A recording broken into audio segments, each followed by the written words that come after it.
Hello and welcome into Betting Life's college football pregame betting show, the last one of the regular season. We're pleased that you're joining us today. I'm your host, Thor Nystrom, joined as always by NBC Sports' Eric Froton and the coach, Gene Clemons.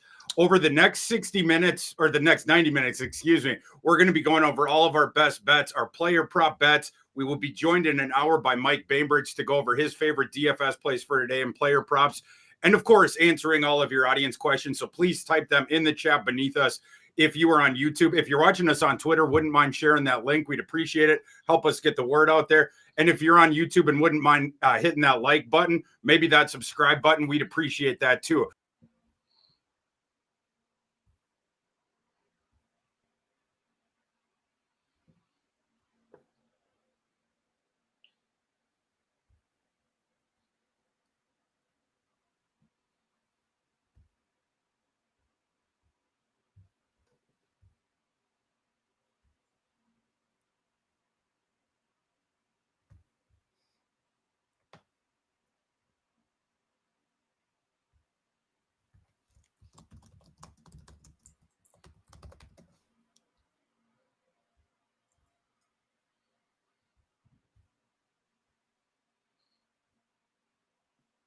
Uh-oh. It looks like Thor's muted is what I'm hearing here.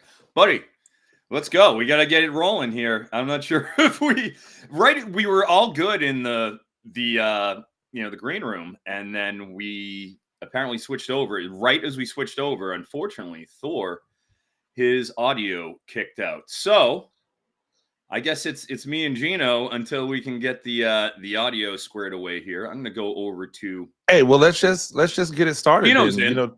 Michigan, Ohio State, right? Michigan, Ohio State. That's the first game of the day, early noon kickoff if you're on the Eastern time. The spread on that's 19.5. Froton, what do you think about that? Yeah, well, I mean, it's the game, and as we heard this week, Ryan Day, if you listen to any of his talk show appearances, interviews, he has made some pretty, I don't know if it's hyperbole, but it's certainly, he's basically said that losing to Michigan these past couple of years has been equatable to one of the worst things that's ever happened in his entire life. Like, you can just feel the emotion coming off of him when he talks about it. And you know that Ohio State is here. They want to exact revenge. For myself, looking at this, Michigan 6-5, counting with, this is the after effects of the national championship run, went 4-2 through the first half of the schedule. However, they have had a hard time. Davis Warren, former walk-on, ranking second to last in passing explosiveness, running at the 118th slowest pace in the country. This is a few notches down defensively from their 2023 version, and they have Will Johnson injured. That is not a good idea. Something that's good for their passing game. On the other side, Ohio State, I mean, they are the bells of the ball other than Oregon right now, coming off that big win last week over Indiana, convincing. The main area of weakness, I would say, is the offensive line's ability to handle the blitz over there. If Michigan's going to get them, that's how they're going to do it, ranking 96th with a 10.6% blitz down sack rate, 72nd in overall pressures. But on defense, I mean, Ohio State is just smothering teams. First in FBS, according to S&P Plus, facing the sixth fewest number of deep passes in the country because that secondary has been nearly impenetrable. Obviously, Michigan probably isn't going to be testing them too much downfield. If I'm looking at the props in this game that I have interest in, Will Howard was listed at 14.5 rushing yards. He is currently down around 12.5. He hasn't hit that in 4 of the last 5 against Michigan. I don't think he's going to have to really gas it up. I like that 14.5. I still think it's worth a speculative 12.5 play. And additionally, on the other side of the rushing ledger, TreVeyon Henderson. I mean, I don't know what more you can ask from this guy. Program guy for Ohio State. Oh, hell yeah. Yeah. Yes, they brought in Quinshon Judkins. He's an outsider, though. TreVeyon Henderson has been here. Year 3, he's going to be leaving. Lost his first 2. He wants this Michigan game. For some reason, our friends at the Sportsbook listed him initially at 45.5 rushing yards. Appalling how low that was. He slayed this, like 7 in the last 8. Come on. And with initiative, he's getting at least 11 carries. He's going to be the one salting this game away. It's not going to be Judkins. They're going to give it to Trevion because he's been there. He's been the guy that's been in the room the whole time. He's earned the right to salt this game away. 45.5 rushing yards. You can get it 49.5 right now, all day long. Not just that, and I'll save this. Our friend Michael Bainbridge has a play on Trevion Henderson I adore as well. But let's go and give the 80-plus rushing yards ladder a look at plus 390, huh? 4-1 odds. Early ladder. If y'all are listening, make sure to if you're not, rewind this, get that early ladder in. I like everything you said. For me, the game comes down to this: Michigan's just not that good, right? Michigan's just not that good. Ohio State just waxed the team that waxed Michigan. Now, I don't always like to play the they beat them, so they're that kind of game, but it's hard to look at what they did versus Indiana and think Michigan is going to be able to give them like resistance. Now, it's a rivalry game, so throw out all of the cliches that we say during rivalry game, but it comes down to me for this. If Ohio State can handle the blitz packages that Michigan is going to employ, there's no route to a victory for Michigan. I don't think they can bludgeon Ohio State. I don't think they can just run it down Ohio State's throat and make this game dirty and nasty and low scoring. They're going to have to put up points. They're not going to be able to score with Ohio State, in my opinion. And we're starting to see Michigan players who have just said, you know what, I'm punting on the season, right? We see players that are punting on the season because they don't want to get hurt for the NFL. When have you ever seen that out of Michigan before? Like, this is a serious situation where they're most likely going to get blown out. It's going to be a bad look. And then people are going to have to ask questions about the head coaching situation at Michigan, which I hate because I feel like they were put into a situation where it was doomed to look worse than it looked last year because they were losing so many critical pieces that were not replaced, or there was no heir apparent left in the spot for them. I think this is easily a 21-point game. I'll lay the points at home with Ohio State. I can easily see it being 28 plus and going away. I think this is a lopsided matchup for Michigan. And Ohio State not only has to win, they have to win impressively, and they have to make it to where if they lose next week in the Big Ten championship, they're still going to be in the college football playoff and possibly even still get a top 4 bye from the first round. Sounds. I can't argue with that at all. And frankly, Thor's line agrees with it. I know that he isn't with us at the moment, but looking at his spread, it's a 19.5 spread. He's got it over 20, just a shade over 20 points. So his system is as well on Ohio State. So Thor, you with us? Can you hear me now? Yeah, we got you. Can you hear me now? Here we go. It's usually me. It's usually me. It's the last regular season week. I'm ready to run through a wall, and then we come out like Shea Patterson at the start of the Penn State game when they're playing Mo Bamba, and I get the false start. Are you guys finished with your Ohio State Michigan? Oh yeah. Tell us what you think. We saw your line. We saw that your line's at minus 20 on this. So yeah, this thing dropping down. I would have been on Michigan plus the 21. It dropping to 19.5. I don't really see any value on this either way at this point where this line is. I do like Froton. Have you already brought up the Will Howard under rushing?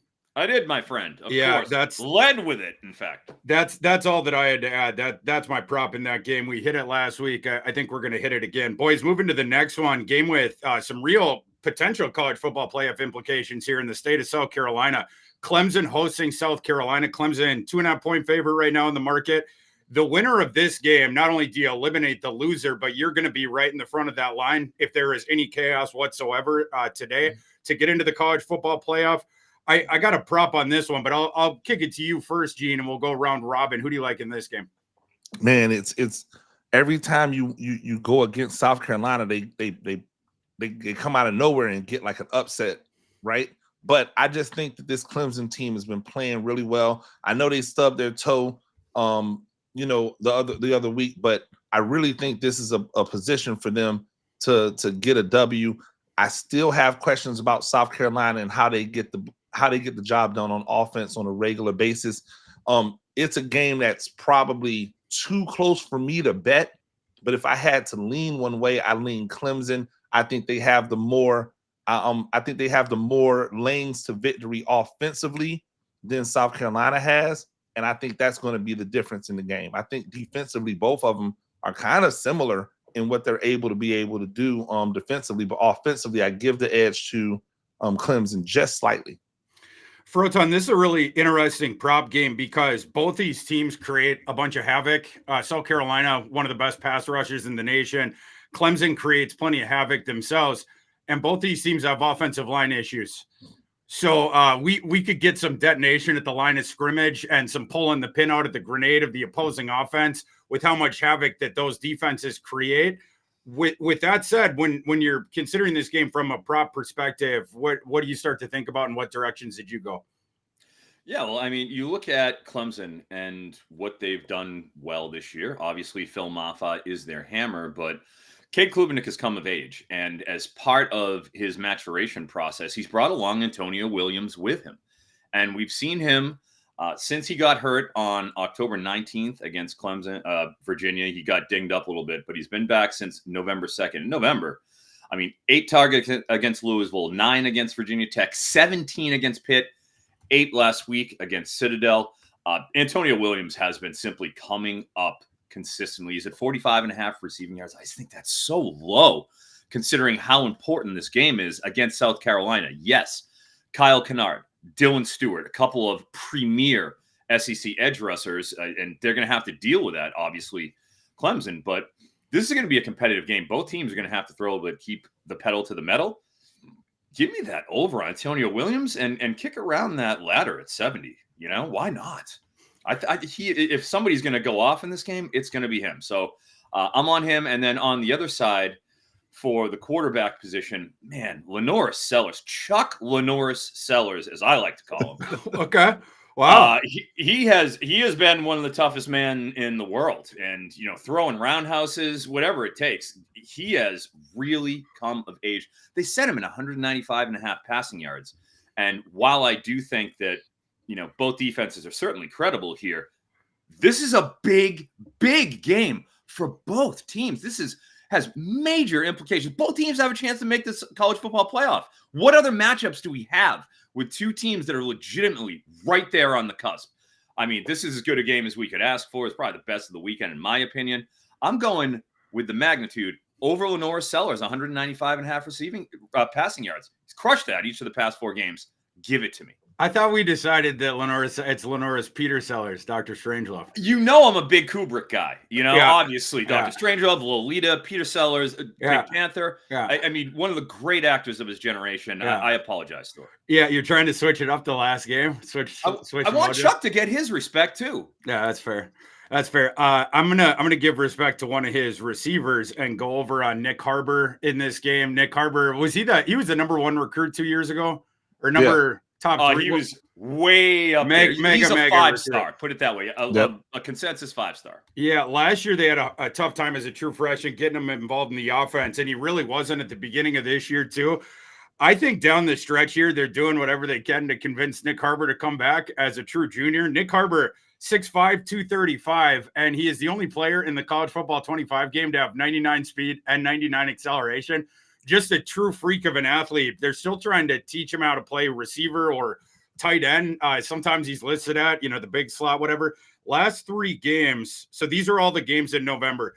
3 catches for 43 yards against Vanderbilt, 2 for 69. Nice against Missouri, 3 for 48 against Wofford. He had touchdowns in 2 of those games. His receiving line was set at 32.5. I got it at 32.5 earlier this week. It's got to be up a little bit from that. Let me check live. 33.5 at Caesars, MGM 36.5, FanDuel 34.5. Over. They are trying to get Nick Harbor the ball, and they can chuck it up to him when their offensive line inevitably implodes against Clemson's pass rush. 1 catch, and he could be over that. Freak of an athlete. They're teaching him how to play receiver, but hopefully they can convince him to come back to Columbia, and they're getting him the ball down the stretch in order to – you think he's gone, Gene? He's gone.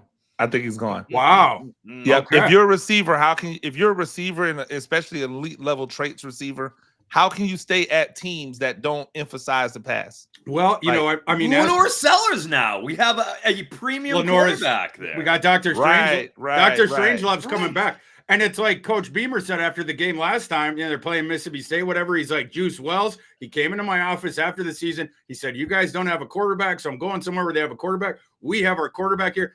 That's what Coach Beamer is going to tell Nick Harbor. Antoine Wells can hit the road. Hey, too. good luck to him with that. I can see right now Nick Harbor looking really good in black and gold in the mountains next year. Sure. Wow. Okay. Well, Gene's got a call there. But we're going over on Nick Harbor. And everyone, again, thank you for joining us today. Sorry for my technical difficulties there at the beginning. Code Thor20 gets you 20% off FantasyLife Plus. Although I think we have a Black Friday sale. It's Black Friday until Sunday.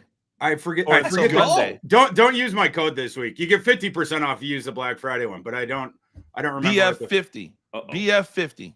BF50. Okay. Yep. Use promo code BF50 and you'll get 50% off, and it will last until today, all the way of next year. So you can get all of the projections, all of the bet tracker information, all of the utilization charts, all of Thor's stuff. You get everything that's included in that tier 2 subscription. It's fantastic. You definitely want to go out there right now. Black Friday deal, BF50 for 50% off the Fantasy Life Plus. Definitely make sure you get it. You want to be locked in because you think it's good this year. Next year, it's going to be even better. I promise you. That's a company man right there. And if you get that, then you're on the cycle of next year. You pick up the next Black Friday deal, and now we're rolling. Now you're rolling. Now we're rolling. Let's move into the afternoon. USC hosting Notre Dame, another game with playoff implications. I'm interested your guys' take as well as your handicap on if Notre Dame loses this game, are they out of the playoff? I tend to think yes, but I guess we'll find out. This line, it was at 7 on Sunday. That's where I got USC +7. Then it was 7.5 most of the week. Now it has come back to Notre Dame -7, where I got it. I'm taking the points here with the home team in USC. Gene, how do you see this one? I'm taking the points here with the home team who, like, I know that Notre Dame it was an impressive win over Army. Yeah, I know they got me. It's cool. I just don't believe in this Notre Dame team. I don't believe in their quarterback. I don't believe they have guys on the outside that can win consistently. I love their tight end. I love what they do in the running game. Is that going to be enough against USC? I agree with you, Thor. I don't think they should get into the playoff if they lose here, but I 100% could see a world where they go, the brand of Notre Dame is so big, we can't keep them out of this playoff as a 2-loss team. So I think that'll be something interesting to work to see if they lose to USC and it's close. Does the brand alone get them into the college football playoff? And if so, it's going to tell us a lot about what they're really trying to do with this college football playoff and whether or not I'm on board with it or not. But I think that USC will be formidable through the air. I think they'll be decent on the ground. I think their defense will hold their running game, the Notre Dame running game, in check enough. I don't know if they win it. I just don't see them getting beat by more than 7 points. Froton, what about you? You got any prop plays in this game, and how do you see the side? And do you think Notre Dame's out of the playoff if they lose this one? Well, I will be in attendance as soon as this particular broadcast ends. I'll be grabbing my travel bag and I'll be heading right on up to this game. So obviously, I'm excited about it. Wearing my Caleb Williams in honor of it. Let's be honest, because if you're gonna do it, you gotta do it right. On the USC side, man, I'm having a hard time really picturing. I want to believe that Jaden Mayava can hit that 235.5 over, but geez, I don't know if the script is going to play with them. On the other side with Notre Dame, USC's defense, they're very clear at what they're good at and what they're not. And what they're good at is suppressing big pass plays. They're ranked 4th nationally with an 11% rate of 20-plus yard pass plays. But they're going to allow you to hit every single pass you want to hit in the short zone. 68% completion rate allowed. That's 131st in the country. On the rushing side for USC, decent on a down-to-down basis, 15th in opportunity rate. which is solid. But on the overall, where, the big runs, the consistency of the ability to get yard after yard, 100th in EPA per rush is USC. I think Notre Dame is going to concentrate on the ground game, which is going to mean Jeremiah Love. He's gone over 100 yards in 3 of the last 4 games. The only one he didn't was against Florida State. It was a 52-3 blowout. They literally rested him for the stretch against Florida State, because why would you even bother? I think with obviously this being a make it or break it game, and as you say, Thor, I do think it's a make it or break it. They have to win this game. The schedule's too soft to leave it up to the hands of the committee. As an NBC company guy, I want to see Notre Dame in the playoffs. So company man. I think Jeremiah Love, 78.5 rushing yards. When they need him and they ride him, he's gonna pop a big one. This is what USC is going to allow them to do. I like the over 78.5 rushing yards. I think he probably clears 100 for the 4th time in 5 games. Yeah. So my plan this game is taking the points with USC. I think they're live in this game too. I like the added element to the offense that they have gotten from Mayava taking over for Miller Moss. Mayava is just as good of a passer. He's certainly a better athlete and avoids the sacks better than Miller Moss did. More evasive in the pocket, etc.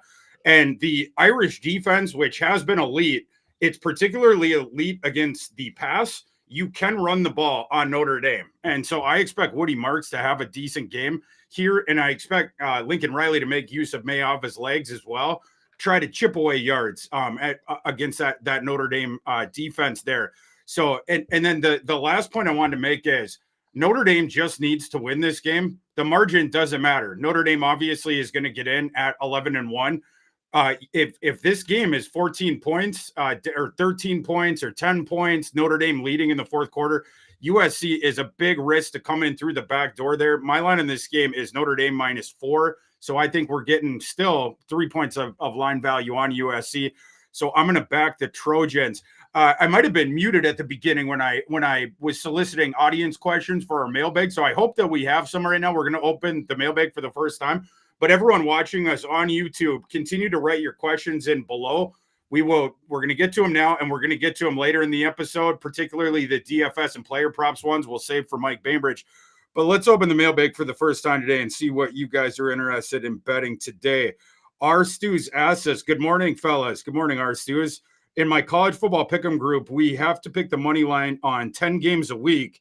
Can you give me your guys' thoughts, help on Jacksonville State at Western Kentucky? I can lead this one off because this was actually one of my top 10 bets of the week in my weekly column on FantasyLife. Nice. I really like Jacksonville State in this game. Now, I'm going to give you the case for the Western Kentucky side. I always love doing the case for the other side, because if you can't make the case for the other side of a bet that you're making, you are stepping into a trap. That's just an old, handicapping proverb.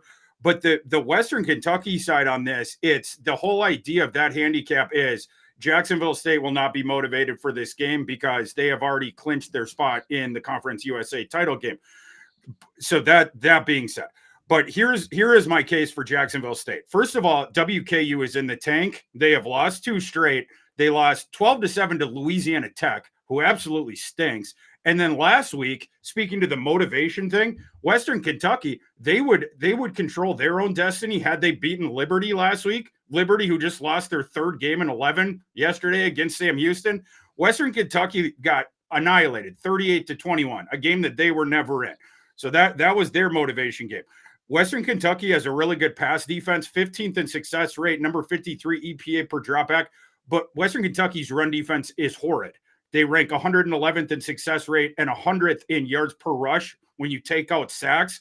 That is really bad news against Jacksonville State because, of course, it's Rich Rod. It is spread the field and then run.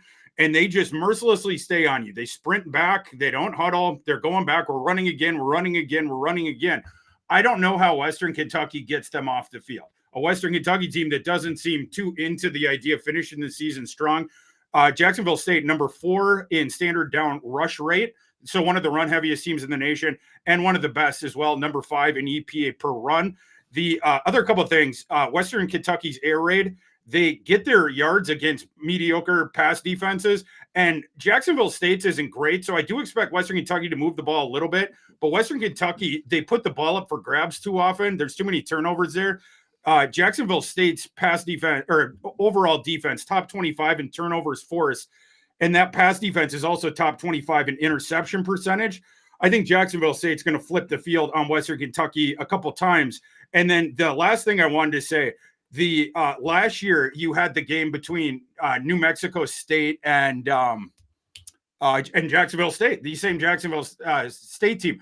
The last regular season game of last year, that was when New Mexico State was coming off the upset win against Auburn, and New Mexico State was already had already locked in its Conference USA title game berth against Liberty. So the same argument was made last year at this time for Jacksonville State that people are now making against them on Western Kentucky, which was they're the motivated team. The New Mexico State doesn't have any motivation in this game. They're going to roll over.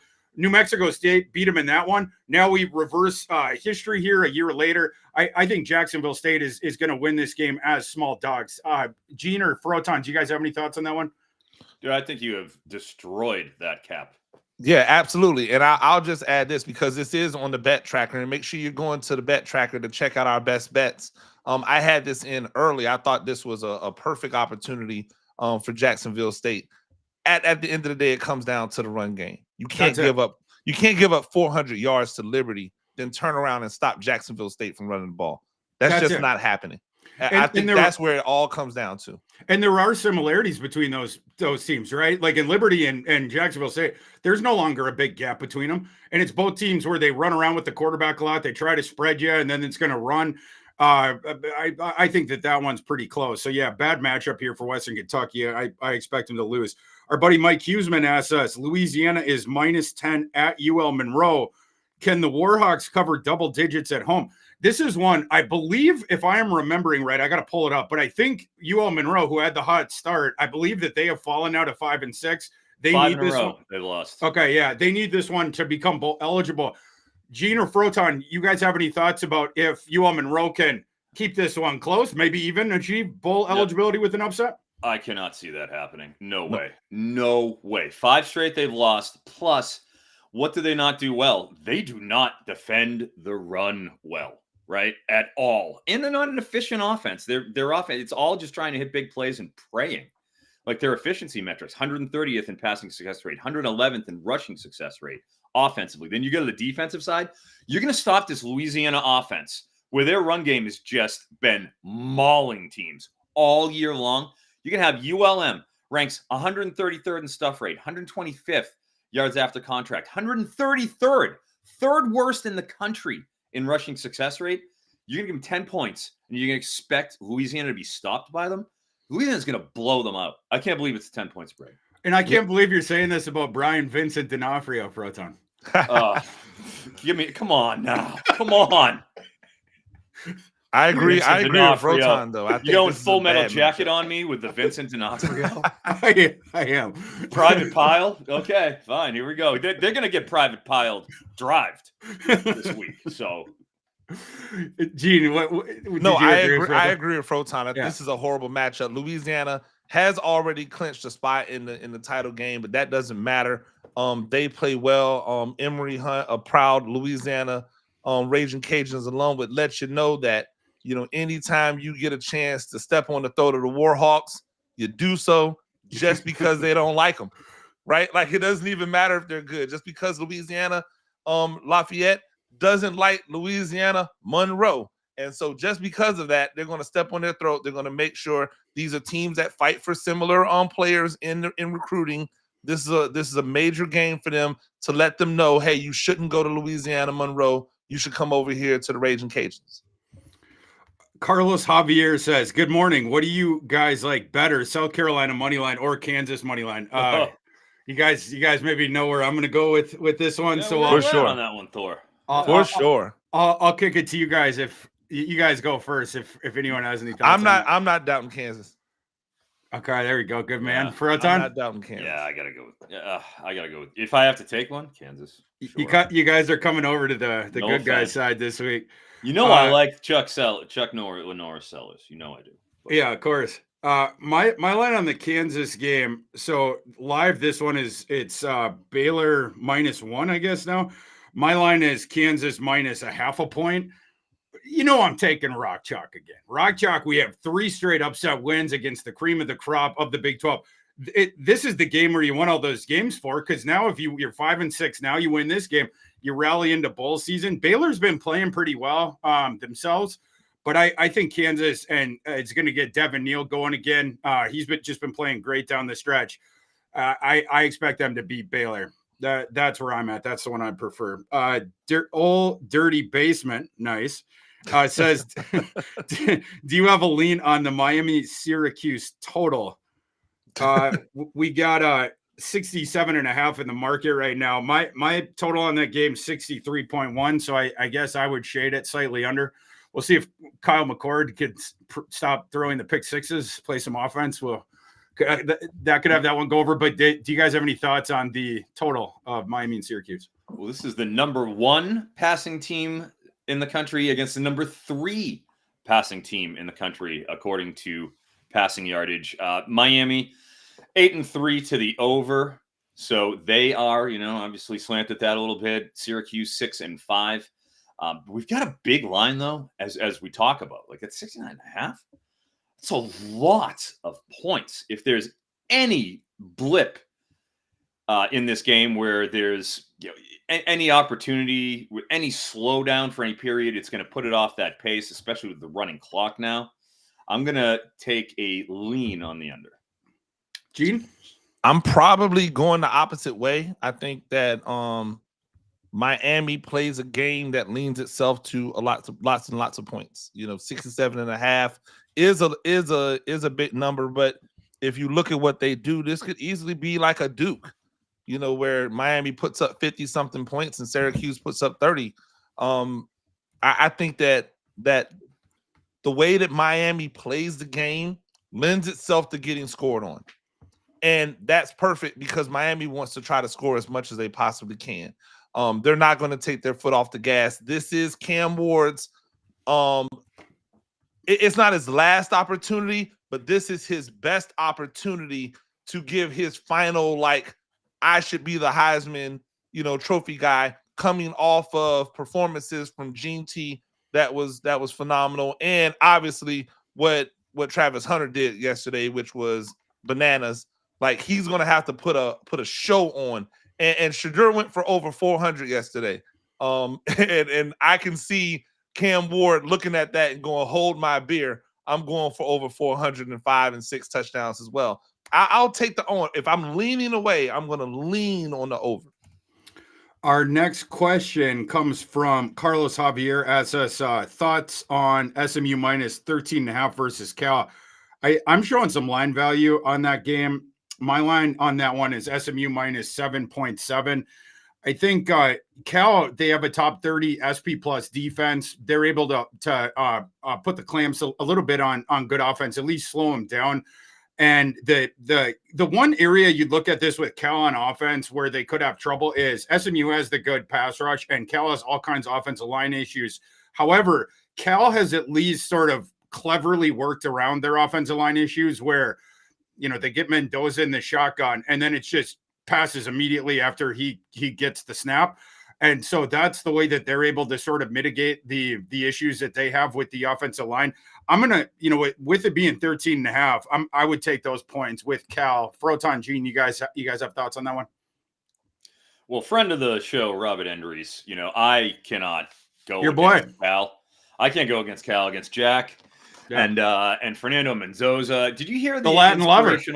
The Latin lover. Did you hear the inspirational sensitivity we got out of Francisco Mendoza after the game last week on the field?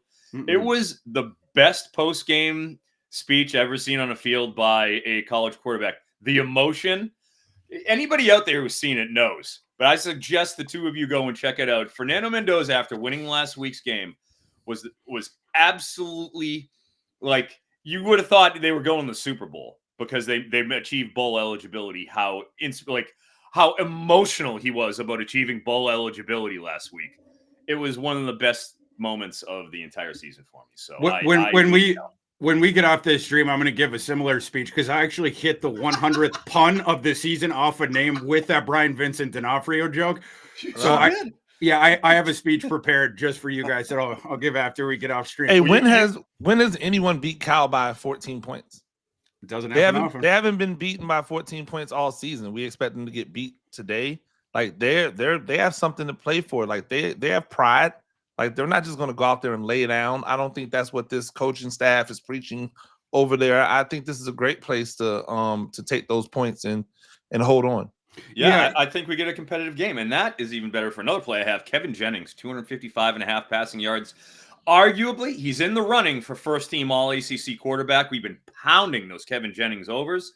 255 again in what I perceive to be a competitive contest. As Gene said, I like the over.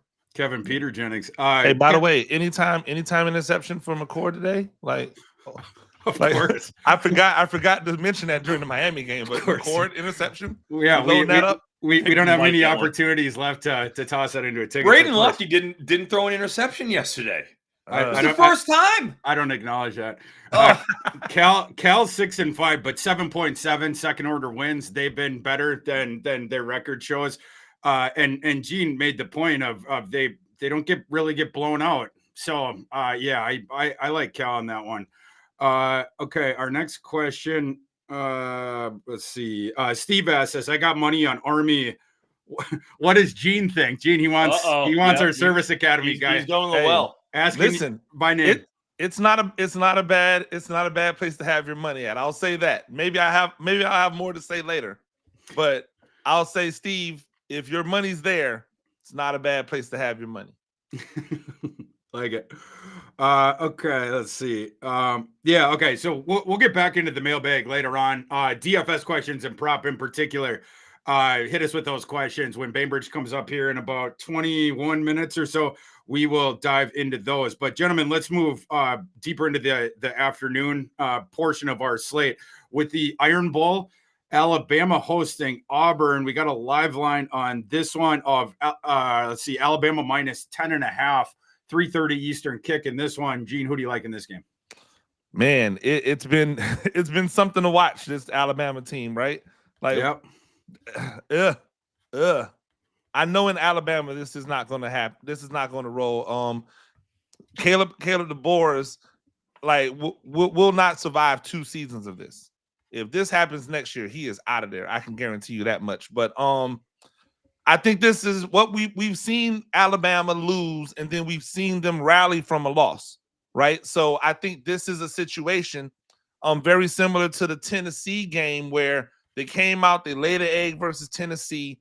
They came back the next week versus Mizzou, and 30-something point blowout versus Mizzou. I could see a very similar thing happening in this game where you're going up against an Auburn team that has looked like they've kind of righted the ship, but still not the greatest in the world.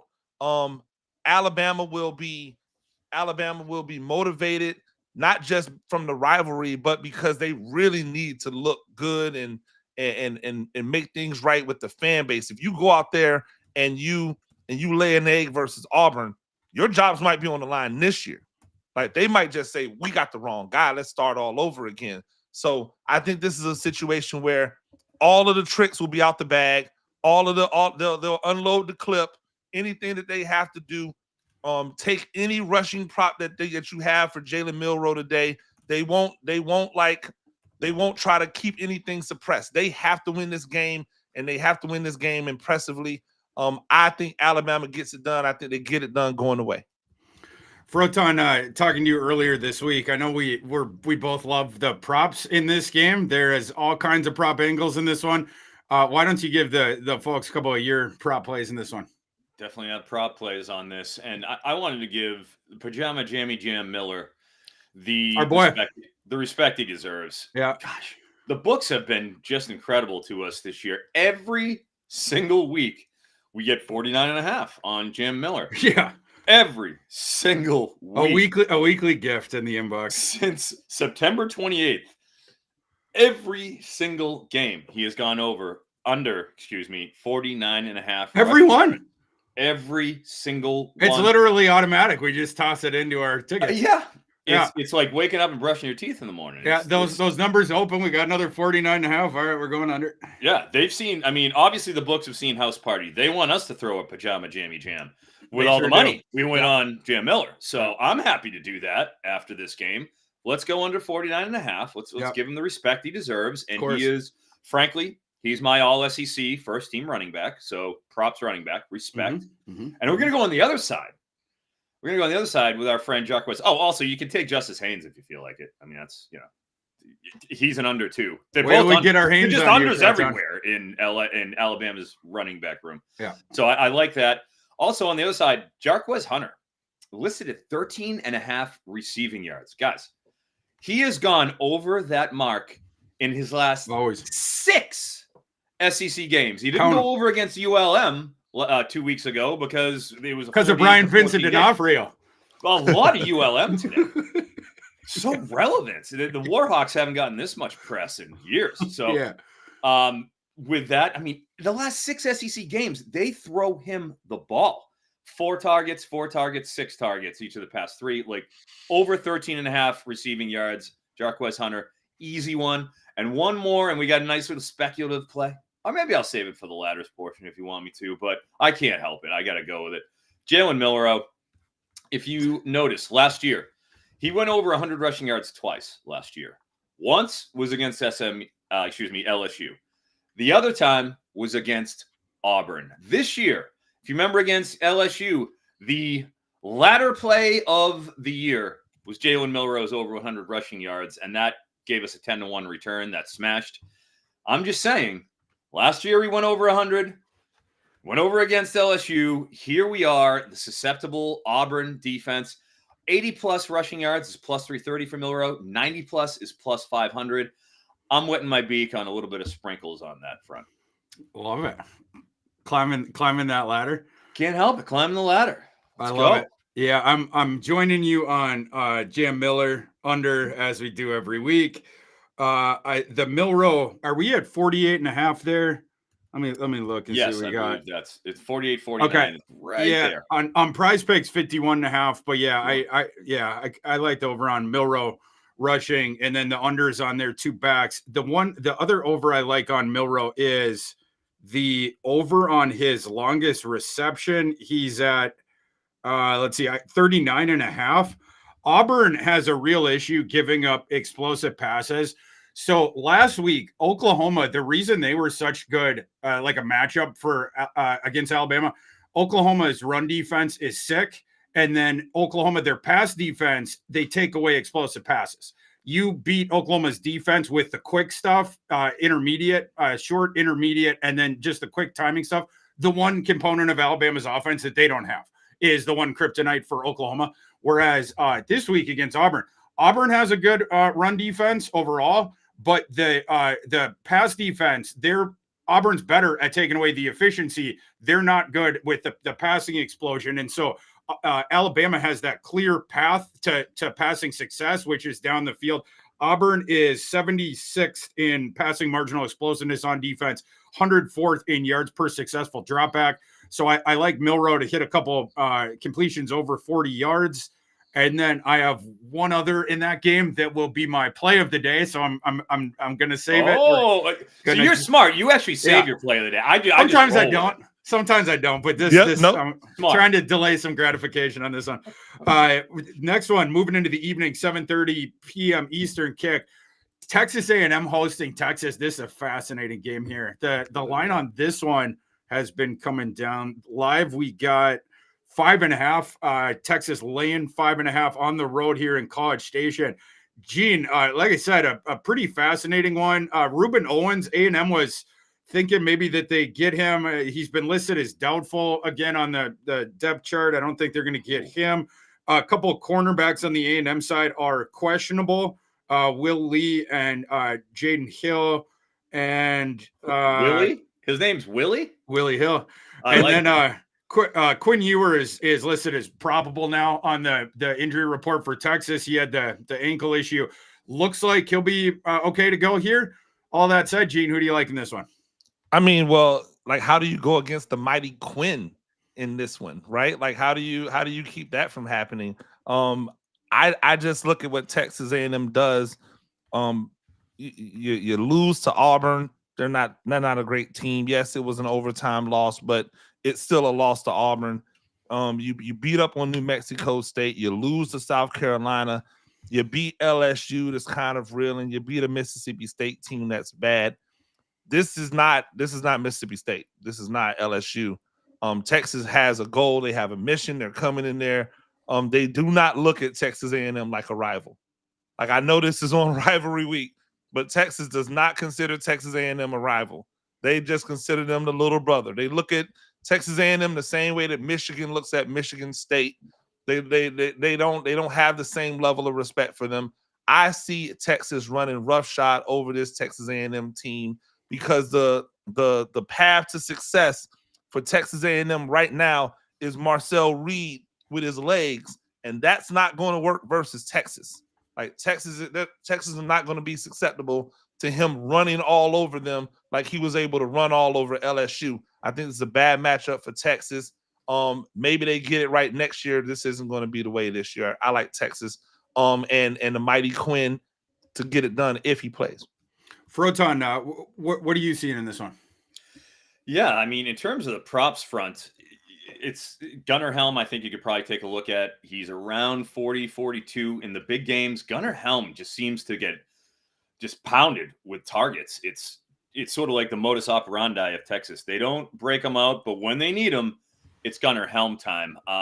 But I'll be honest with you, on the props front, I'm a little cloudy on this game in terms of how I see the passing going. You know, I know Helm will get his.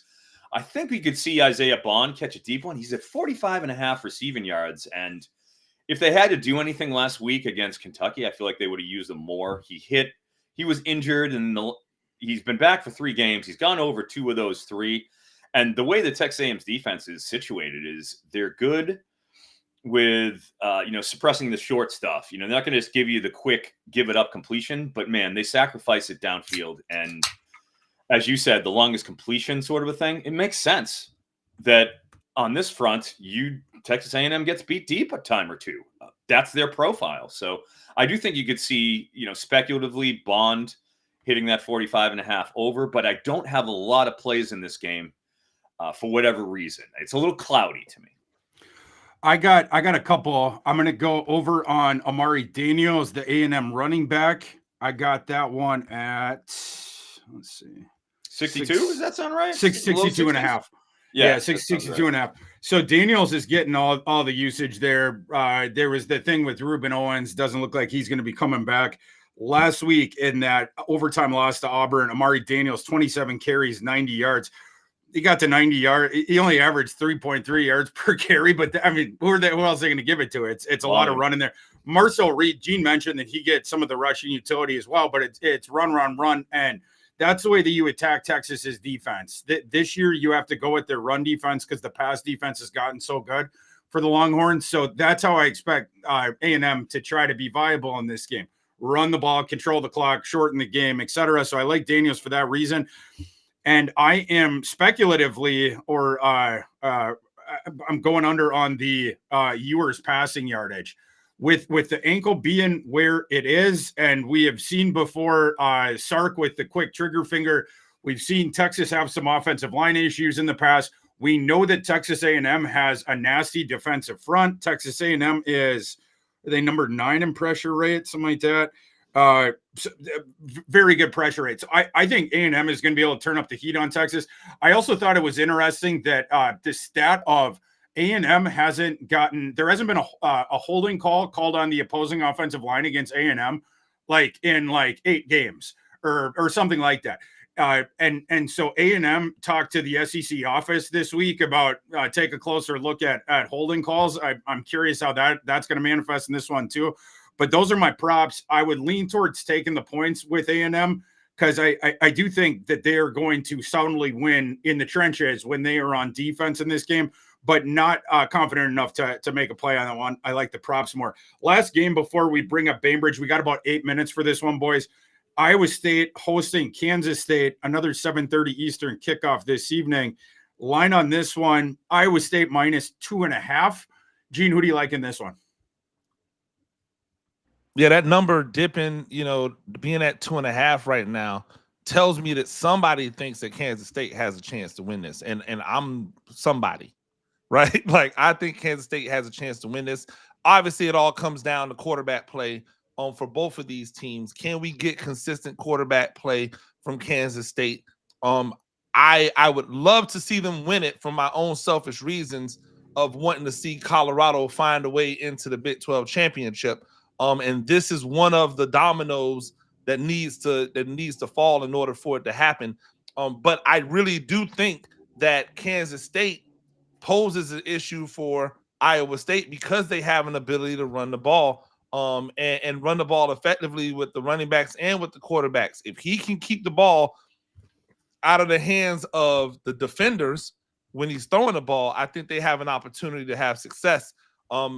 It's one that I would lean Kansas State on, even though I probably would not bet it. I'm saying that I think Kansas State is alive to get the upset right here today. I lean towards Kansas State as well. My line on this game is Kansas State minus 1.5, and I think that they match up well in the on-field handicap. Iowa State, we talked about this in recent weeks, but between Iowa State and BYU, where they have the similar profiles of their defenses, where both aren't good against the run, but both are really good against the pass. I think this is a bad matchup for Iowa State because it's one where Kansas State doesn't have to put the ball in the air. And that's where I get concerned with Avery Johnson, that he's going to turn the ball over. This one against that rushing defense, Iowa State, 98th in success rate, 98th in EPA per rush. You can just tee off on that. That's how I kind of see it. Froton, did that play a role in your handicap, the way that the Kansas State offense matched up against that Iowa State defense? Gosh, a lot of it has to do with me in this game is just how Iowa State's been playing down the stretch, and they have so much at stake. They did everything leading up to, the stretch run, and then there they are. It's all there for them for the college football playoff for the taking, and they haven't been able to capitalize. I do have a lean on Kansas State in this game. However, for props purposes, I do think that Rocco Beck, you got a pretty good look on him here. Reason being is I do think that Kansas State is going to be able to move the ball and going to be pretty effective against the Iowa State defense. I think they're going to be in a position to have to throw, and Iowa State hasn't been running the ball well at all. What Kansas does well, Kansas State on defense, they're one of the best run defense teams in the Power Four. They're ranked second, number 2 nationally in rushing success rate allowed, 7th with a 26% stuff rate. 1 out of every 4 rushes against Kansas State go for 0 or negative yards. I don't see the script of Iowa State being like, oh yeah, we're gonna bow up to them on the line.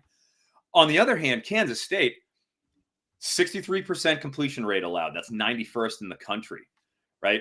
Passing explosiveness, 74th in passing explosiveness, allowing 17% of their completions, 1 out of every 6, to go for 20 plus yards. Where you look at Rocco Becht in Iowa State, they are script heavy in the pass. He has gone over his 200. It's between 241 to like 248 is what I'm seeing on the market for his passing yardage. He's gone over that 6 of 7 games. I mean, against the Kansas State team, I think you're probably in a chase position where you're going to have to throw, and you can't run anyways, and they're incredible at run defense. I just think everything lines up for an over for Rocco Becht. Yeah, for sure. And you like Kansas State, the game script's going to be there for the Iowa State passing game the whole time as well, right? So I totally agree with that. The Kansas State, their pass defense, definitely the thing to attack. So I like Rocco there, the overs, and then the Kansas State rushing is where I'd be. I think both those things have the avenues for success there. So we got all those. Should we? Or before we call up Bainbridge, Gene, let's go to you for your FCS play today, and then we'll call up Bainbridge. Yeah, I think we go into the first round of the FCS playoffs this week. And shout out to all of the teams that made the FCS playoffs. We could argue all day about the snubs and the people who were let in, but I think it's going to be a really interesting tournament this year. I have 4 teams that I think can win it all. Let's hear it. And so right now it's going to come down to Montana State, North Dakota State, South Dakota State, or South Dakota. Nobody else has a chance, right? I don't think anyone is beating those guys. But the only team out of all of those teams that you could actually win some money off of is South Dakota. South Dakota's plus 700 right now. Everybody else isn't really bringing back any money, so it's not worth betting in the future. So if you wanted to throw a little something down, throw it down on South Dakota, who played South Dakota State super close, who beat North Dakota State. They haven't played Montana State, but Montana State fits the same profile as both of those teams, a running team that has a quarterback who can do things with his legs, but is not exactly going to beat you with his arm if his legs aren't involved. So South Dakota State is a live underdog in there. Definitely look out for that. But for my play of the day, I'm going outside of the playoffs. Southern Grambling, the Bayou Classic. It is a Louisiana staple. I am in Louisiana right now. You may or may not see me somewhere in New Orleans later on today. I'm telling you, Southern, who is getting ready for the SWAC championship, they've already cashed their ticket for the SWAC championship. This isn't a situation where they can afford to just lay down and go, oh, well, we don't care about this game. They will get crucified if they do not beat Grambling. That's how thick this rivalry is. Southern will be teed up. They're the better team. They're the more consistent team. Grambling has elements to win, but the Bayou money bag is giving that and laying that 3.5 with Southern and watching them win by a touchdown as they get ready to go into the SWAC championship. That's the FCS play of the week. Gene, please be safe in New Orleans later. Don't get arrested. We need you for next week, the conference title. Forget about getting arrested. I just don't want him to get jumped. He ain't going to get arrested. No. I'm worried about Gene. I'm going to be a fan of everyone. That's what you do. When you're not a fan of either team, when you go to places where there are rivalries at, you wear neutral colors, and then you just root for each team. Anytime somebody says who you're rooting for, you go, I'm rooting for them. And then the next team come over, they say who you rooting for. Yo, I'm rooting for them. And guess what they do? They buy you drinks. It's a fantastic thing. Discretion's a better part of valor, Gene, and that's absolutely that's a good call. Let's get Bainbridge up here. Let's talk some DFS. I hope they buy me a smoothie. Will they buy me a smoothie when I'm out there? I absolutely. I think they consider it. That's a drink. That's my drink. Yeah, I love it. Welcome, Bainbridge, to the Funhouse today. Bainbridge, how you doing, Bainbridge? Good. I wish I had like some late breaking news like we had last week with the Trey Harris was money last week. No breaking news. I was hoping that there were some Will Rogers lines still up with the Damon Williams news that he's going to get significant playing time for Washington. That's good news. Alas, we do not have any Will Rogers lines up. I love when you just come right out of the gate with the Brian Fantana Panda Watch, and it's like, all right, everyone, open your sports books. We're all going to put them in right now. Yeah. Hey, Trey Harris came through in the clutch last week. Trey Harris did come through. Let's start with DFS, Bainbridge, and then we'll open the mailbag, and we'll get some questions, and we'll talk player props. But give the people some DFS plays for today. Yeah, I would stack running backs. You need to have at least 3. This might be a slate where you could only have one quarterback in your lineup too. That's just how many good running backs are available on this slate. We're going to start off with the obvious. I've mentioned him multiple times at this point. Taj Brooks. I mean, what do you want, right? 100 plus rushing yards every single game this season. He's getting 20 plus rush attempts every single game. Just set and forget, right? Put him in your lineup. Bryson Washington for Baylor. He is probably around right around a grand less or fewer than many of the other running backs on the slate too. I'm sorry, Thor. It is a great matchup against this Kansas run defense. So I like Bryson Washington this week as just kind of set and forget those 2 running backs in your lineups. At receiver, again, another guy that we just absolutely hammer every single time, both props and DFS. Jordan Tyson, Arizona State. Again, like we said last week, who else does Arizona State throw to? Nobody. And still defenses cannot stop Jordan Tyson. So just lock him in. He has got he's got 63 more targets than the next closest player on the Arizona State roster. And that's Cam Scatty Boo. Sorry. Scatty Boo. Scatty Boo. Sorry. So yeah, Jordan Tyson, again, I want guys that you can lock in their volume, both carries and targets. Love it. Love it. Let's reopen the mailbag and then we'll hit some player props as well. Hey Thor, really yeah, quick before you hit the mailbag on X, at SJ Jackson or Jaxo2 says number of hosts on my favorite YouTube show equals number of Iowa first downs yesterday. Oh, vicious. That is savage right there. Vicious. Hey, shout out They to won you, Steve. somehow. I don't know how. It's like a half compliment and then half dagger to my heart. I'm like, that hurts. wow. But we did win. Yeah, yes, there was a win there. Brought home the dub. There was a crazy stat on Twitter about the amount of games that have been won when a team has less than 200 total yards. Going back years and years and years. I would have to pull it up on my feed, but Iowa has like as many as the rest of the teams in the nation combined. I would imagine. Who wants to play Iowa in a bowl game? No one. Yeah, you're just gonna get yourself into a rock fight.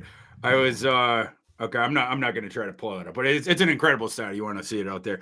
Let's see. Kev P asks J Love anytime TD as well as yards.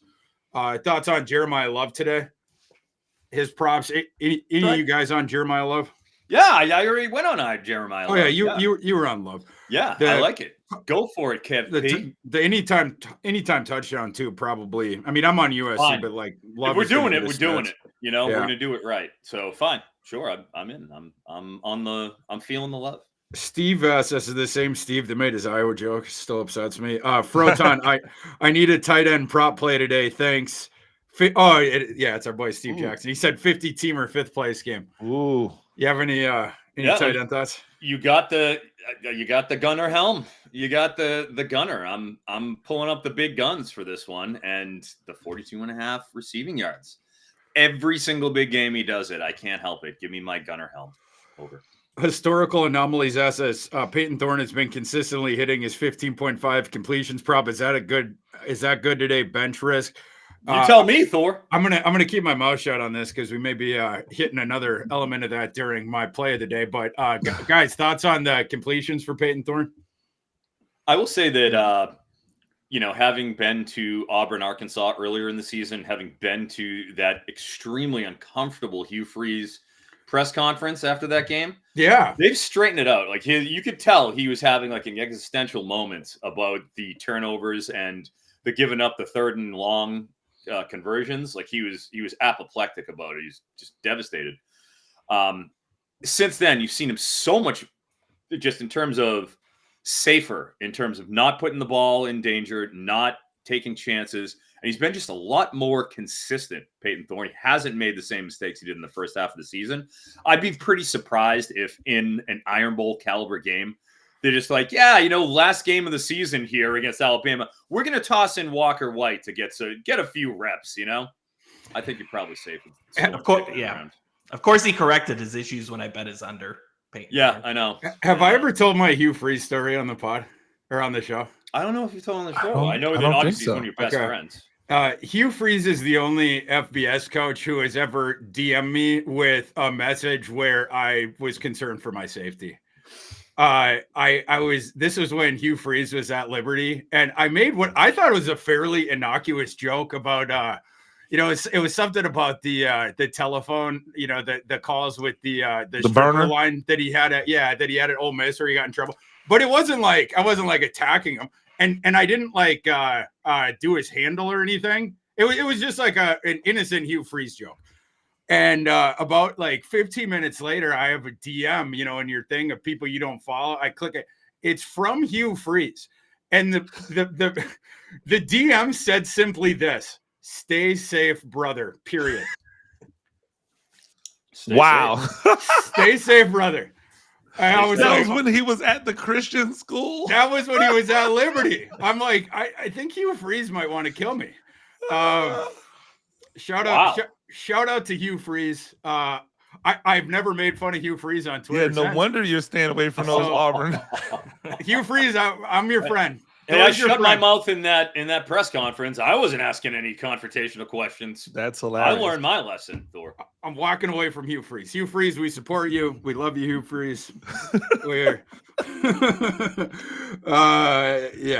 historical anomaly as us. Tet 5.5 receptions. Anyone thoughts on Mr. McMillan today? Yeah, last I saw he's minus 138 on FanDuel. He was at 6.5 receptions at another book. So I like that one. And then look at Luther Burden. I also took that one, 5.5 receptions over at ESPN. Both of them we have projected at 7 receptions this week. I threw a wager on ESPN earlier, Mike. Did we get that in? We did. Yeah. Mike Houston asks us, Louisville at Kentucky, Cutter Boley is making the start at quarterback. Do you guys have a lean on his 167.5 passing yards? I lean over, believe it or not. I mean, you can throw on Louisville. Believe it or not. Right. And let me explain my Louisville's their run defense is good, their pass defense not good. Pass defense terrible. I do think they'll be able to move the ball on Kentucky, reasonably. They have a pretty good offense, so there will be a chase spot. And then 2, the big deal with Vandegrift, and we've been taking the under on Vandegrift literally weeks, the last month. Sure have. Every time we take it. The reason why is because he gets replaced every game. Yep. Be it Gavin Wimsatt, be it Boley the last 2 games. Boley was in it right after halftime last game, right? And he was better than Vandegrift. Yeah. There's no Brock Vandegrift coming in here. They're going to Boley. Boley's going to take every single rep this game. Nobody's coming in to take him out. He's a true freshman who was a high 4-star, borderline top 10 caliber quarterback. He's going to get the entire leash. There'll be no pulling him. With them, chances are they'll probably be in a pass script having to chase 167.5. I think you can take a speculative over. Boley went for 160 last week versus Texas in relief. Yeah. So nobody's taking him out. He's the guy. He's the true freshman. He's the heir apparent. Bye-bye, Brock Vandegrift. Hello, FCS. Yes, probably. We also had a question from Lethal on that one. Any take on the Louisville UK game? My line on that one. So we have Louisville -4 on the road. I'm at Louisville -3.7 on that one. So I'm right around there. Did you guys have any thoughts on that side? Okay, none of us. Yeah, I mean, I don't think there's any value on that one. I think you can find it better on the board. Let's see. Steve asks us, Froton, UConn -10 at UMass or versus UMass, free money. Of course, you're asking me.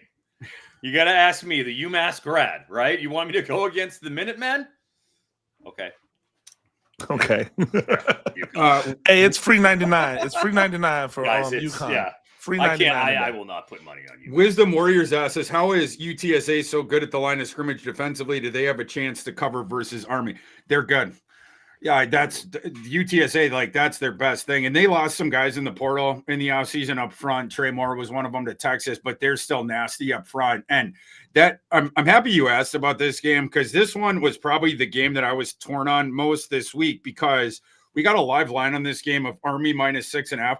My system actually 5.5 right now. 5.5. So it's going down.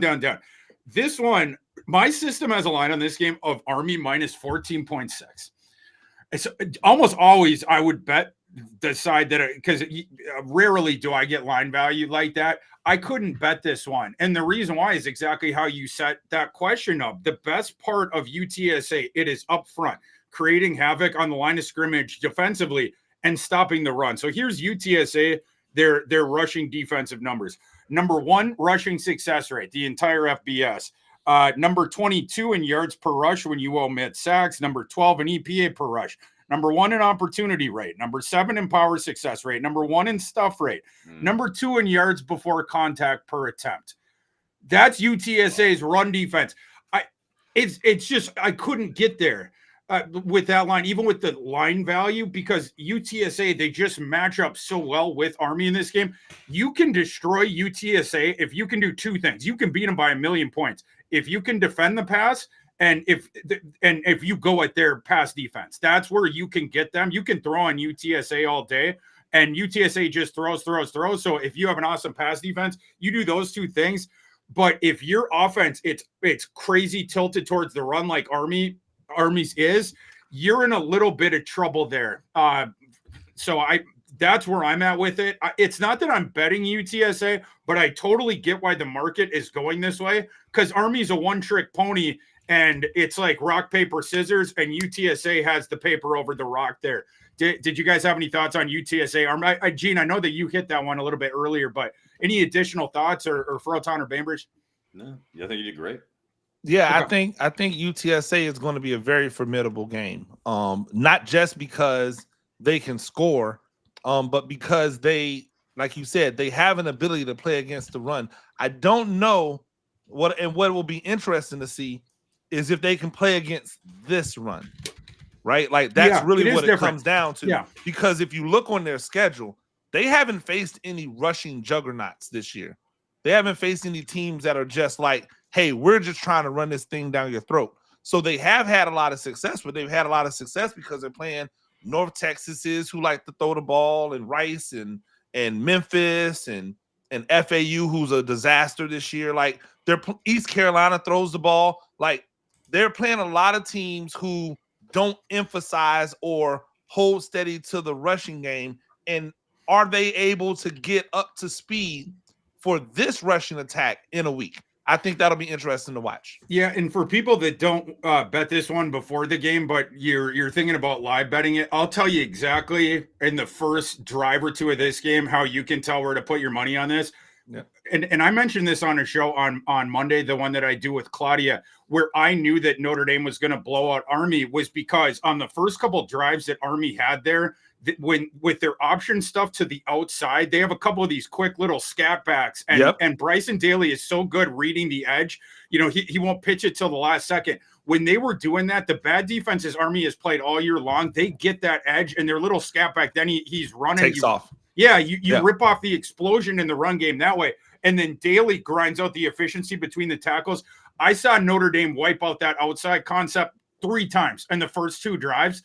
And behind the line of scrimmage, because their guys can close, they can get sideline to sideline. At that point, it's like Army's not going to be able to get outside the whole time. It's just Daly up the middle, and that's what it was. And Notre Dame could take away the explosive passes too. If UTSA takes away those outside zone option concepts that Army has early in this game, this one's over. But if Army can get the outside, if you see that early on, maybe their run game is a little bit more viable there. That would be the thing that I would pay attention to there. Boys, let's hop into do our round robin on player props. I think that was the last one we were going to hit. Actually, we one last one. Gene, we have a request for you from our friend Mike Husen. He asked us, can the Fighting Eddie Georges of Tennessee State down there in the FCS get a win at Montana? Unfortunately, no, they can't get a win at Montana. Shout out to Eddie George, though. No, fantastic great season for Tennessee State. They've done a great job. I think this line is too big. I love them to cover today. I think they get a cover today. I don't think they roll into Montana, into Missoula, and get a win versus Montana. That's such a tough place to play for any team, but especially from a team from Tennessee, like having to roll over to Missoula, get it done on the home turf of Montana. I just don't see it getting done, but I do think that game will be closer than what the line would lead you to believe. You don't just go into Missoula and take what's the Duttons. Not going to happen. So let's get into the player props.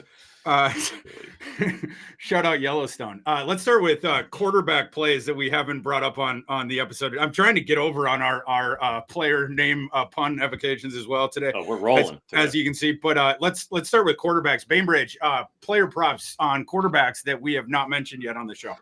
I'm on Quinn Ewers under 237.5 passing yards. Yeah, so he's probable, but the reporting this week has been he's got a heavy brace on his ankle. Obviously doesn't, it affects his running more than his passing, but I still think it's his planting foot that is being affected. You see he's gone way under the last 2 weeks. So I don't know that there's a significant chance that Arch Manning plays, but he could potentially see time this week. So I like him under 237.5 passing yards. I'm also just one that kind of popped up late.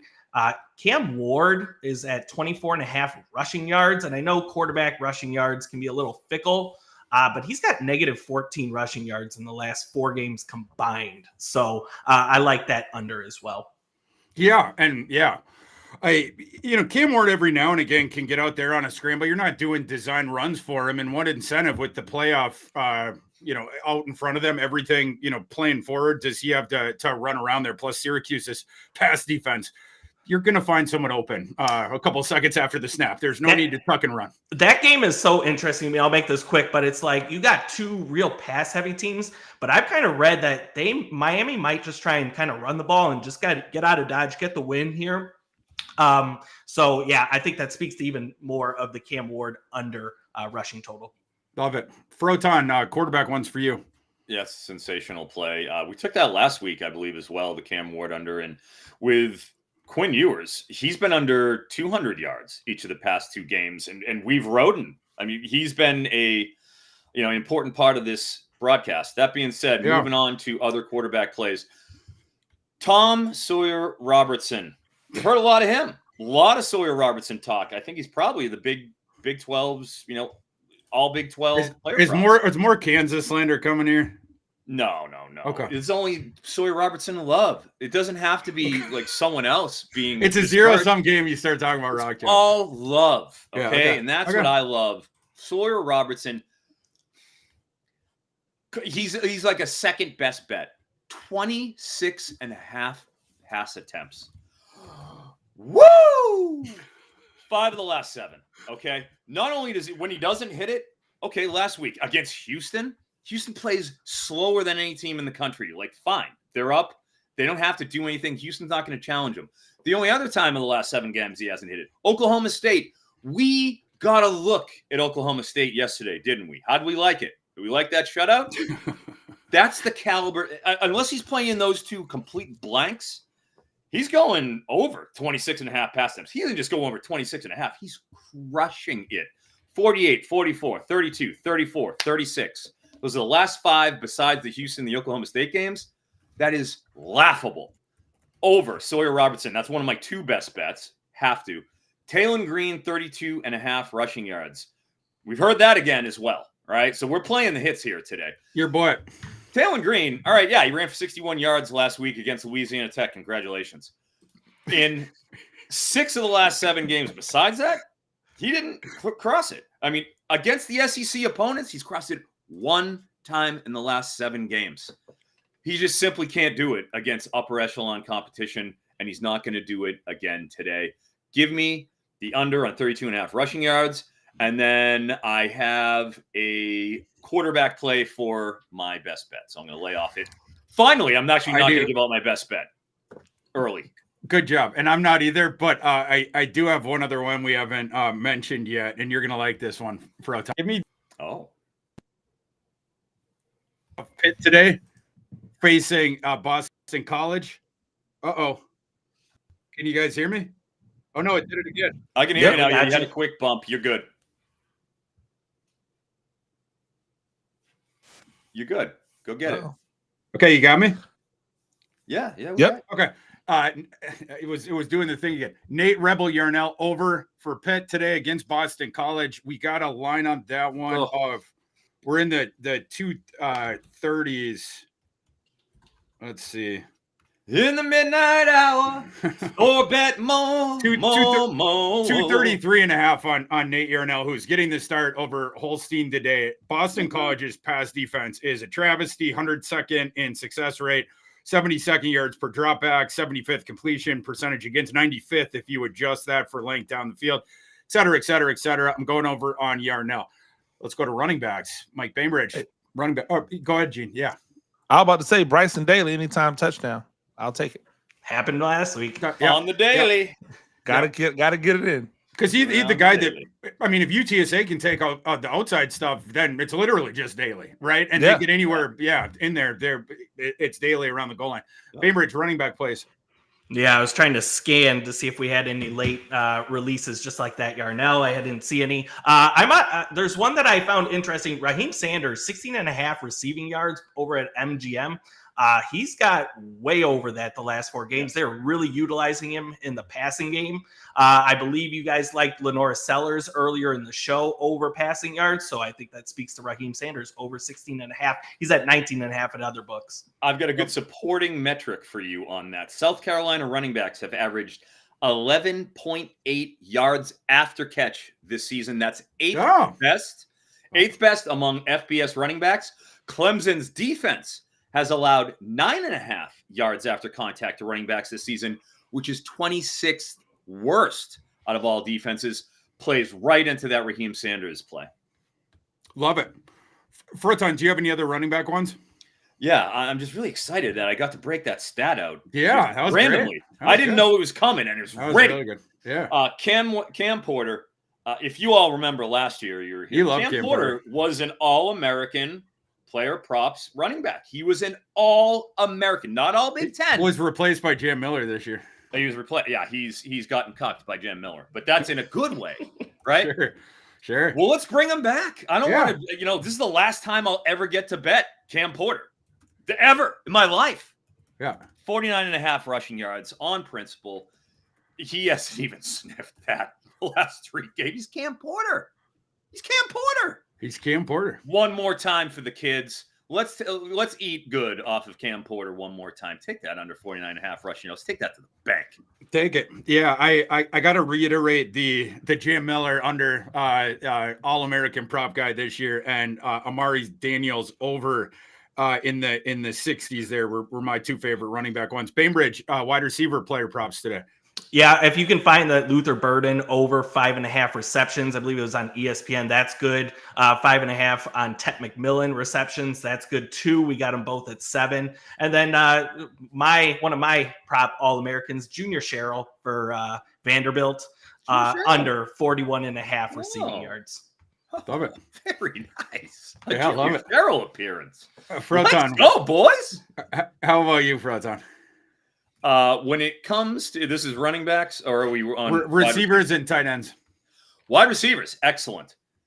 We have another hunter, not Travis. There's another hunter that's out there in the Big 12 that we need to give some respect to. Yeah, and his name is Sister Christian Hunter. Oh, his time has come, as Jack Blades once sang for Night Ranger. With Christian Hunter. For Arizona, as we saw earlier, Teteroa McMillan is out there listed at 5.5 receptions. He is the guy, right?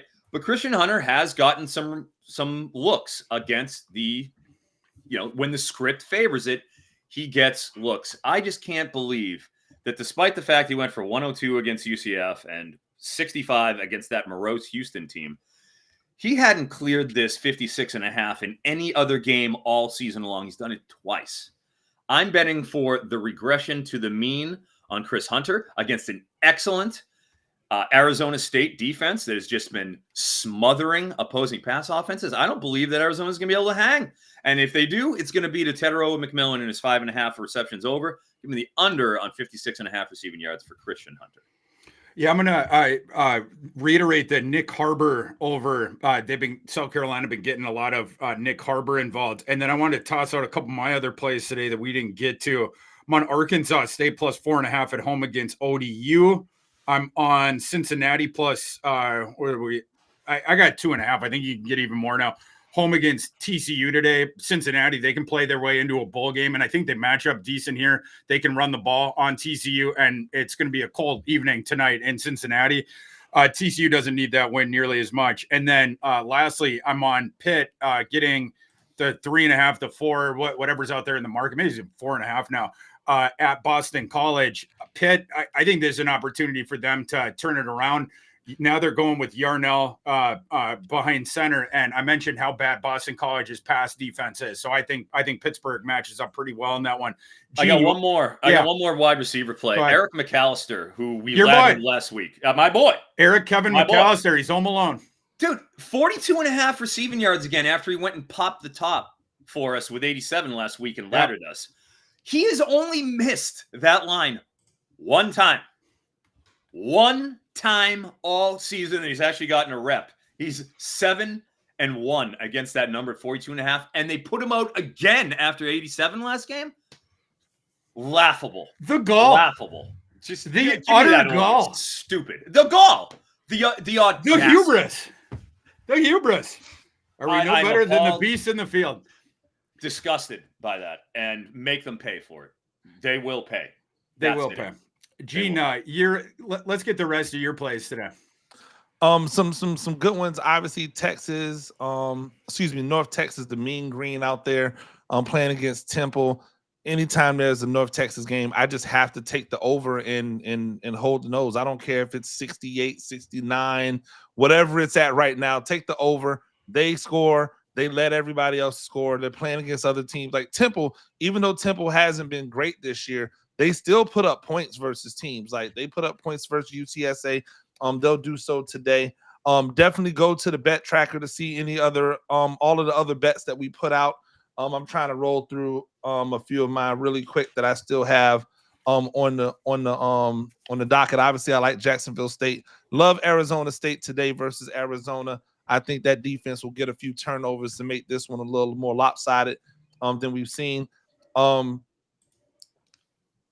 Duke -4 versus Wake Forest at Wake Forest. I think it's a great opportunity for Duke to get another win added to their docket versus a Wake Forest team that will be game but will come up short. Florida is going to blow the pants off of Florida State today because Florida State is awful, and they'll be thinking that there's some type of redirection happening because they beat a really, really bad FCS team last week, but they'll get humbled because that Florida defense is playing well and DJ Lagway is doing his thing.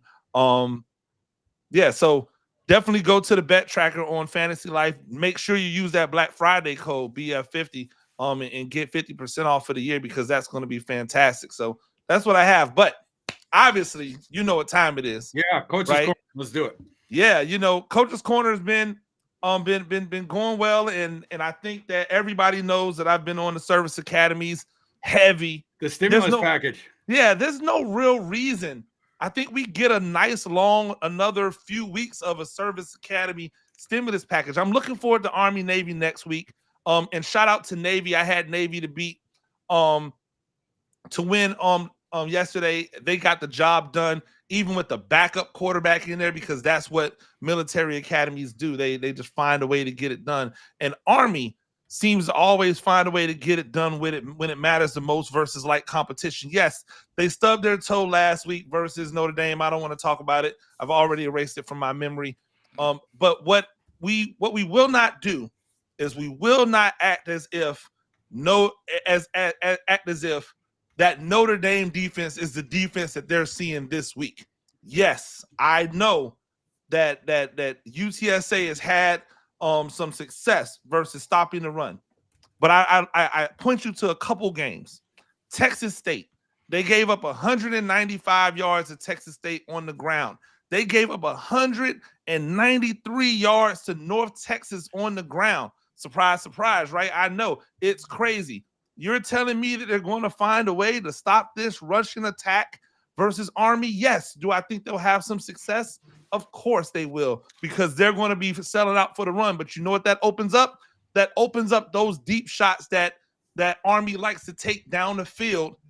That will then stretch the field back up and open up the lanes for Captain America to open up the shirt and once again get the job done. Ladies and gentlemen, the world is doing you a favor. It's down to 5.5 right now.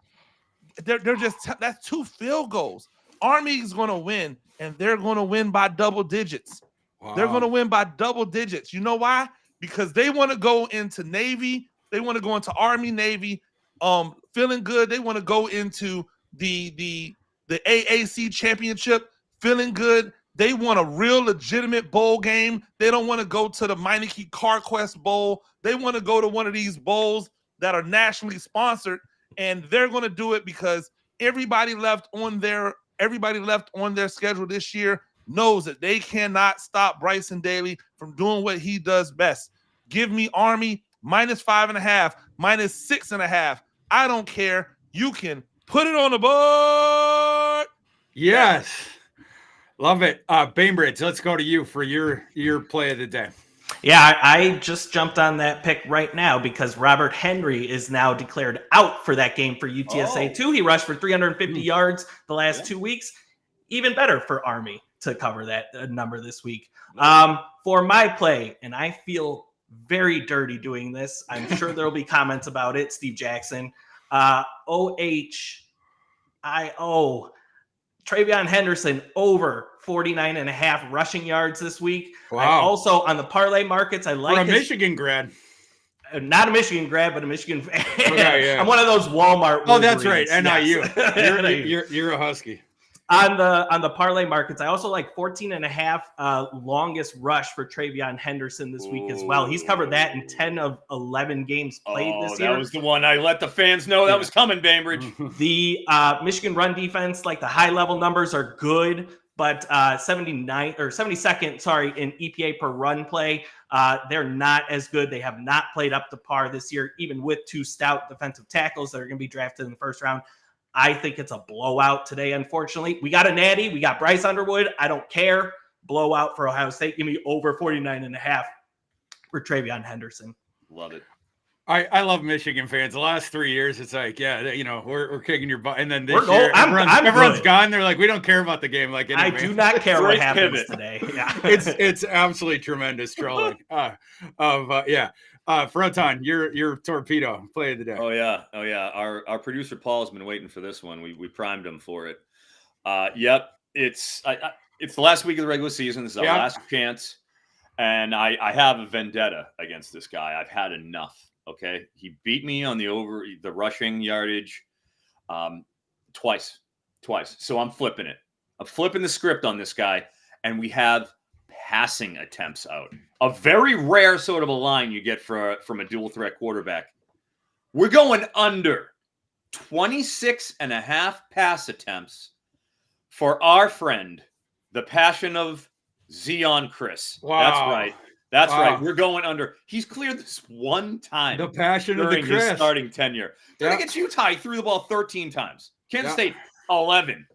Okay. Baylor last week, they got beat 20-10. They were down the whole time. He threw 24 passes. The one time he beat it, the one time, it was 27 pass attempts against Arizona. They beat Arizona they lost 27-3.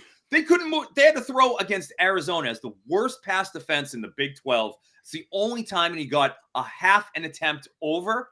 That's all we can do. And now they're playing against freaking BYU, who has a top 25 pass D. No way. Under 26.5 pass attempts. Zion, passion of the Chris. Let's see the picture, Paul. Incredible. There he is. Incredible job. Yeah, Paul gets another shot to use a Zion passion of the Chris. I mean, that's amazing. So that's big. Thank God we got another shot. It's amazing. It's a fantastic picture. It was a great callback, Froton. And so I figure I'll do a callback as well. I'm going to meet you on that. Earlier this year, my prop play of the month or of the year or whatever was Peyton Thorne over rushing against Georgia. I said it wasn't nearly high enough. He ended up bringing that one home for us. We are going back to the well with Peyton. Every rose has its thorn, and going over on his rushing today against Alabama, over 19.5. So this year, Alabama's defense, there's some susceptibility in the run defense there, and particularly against quarterbacks that run. Jackson Arnold, I didn't even know that guy ran until last week. Jackson Arnold, 25 carries for 131 yards against these Alabama Crimson Tide. When Tennessee played Alabama, Nico Iamaleava, 9 carries for 44 yards against Alabama. The South Carolina game, Lenoris Peter Sellers, our boy, he had 19 rushing yards, which would have gotten him right here against Vanderbilt, the game where Alabama got upset. Diego Pavia, 56 running yards. And there was one other one against South Florida, the juggernaut South Florida team when Alabama got him in Tuscaloosa. You know how many yards Byron Brown ran for? 108. This Alabama team gets ripped on the ground by quarterbacks last year. In fact, this same Peyton Thorne, my boy, 57 rushing yards against the Alabama Crimson Tide, and maybe even a better Alabama defense. And by the way, Lawson now is out for the season on Alabama. try corralling Peyton Thorne? I don't think so. They're going to do their outside zone stuff. Peyton Thorne is going to be running plenty in this game. Hugh Freeze is going to have some tricks ready as well, but that's going to be a big part of the game plan. We're going over on Peyton Thorne rushing. Gentlemen, we did it. We reached the end of the regular season, but don't fret out there. We will be back next week for conference title week, and we will be back periodically throughout the rest of December, mostly in the regular Saturday time slots, to talk about all the bowl games. You guys didn't think we were going to abandon you before bowl season got here, did we? Come on. But for my co-hosts, Eric Froton of NBC Sports, Mike Bainbridge of the CFF site, and the coach, Gene Clemons, I am your host, Thor Nystrom. We will see you back here next week, same time, same place. Let's go cash some tickets.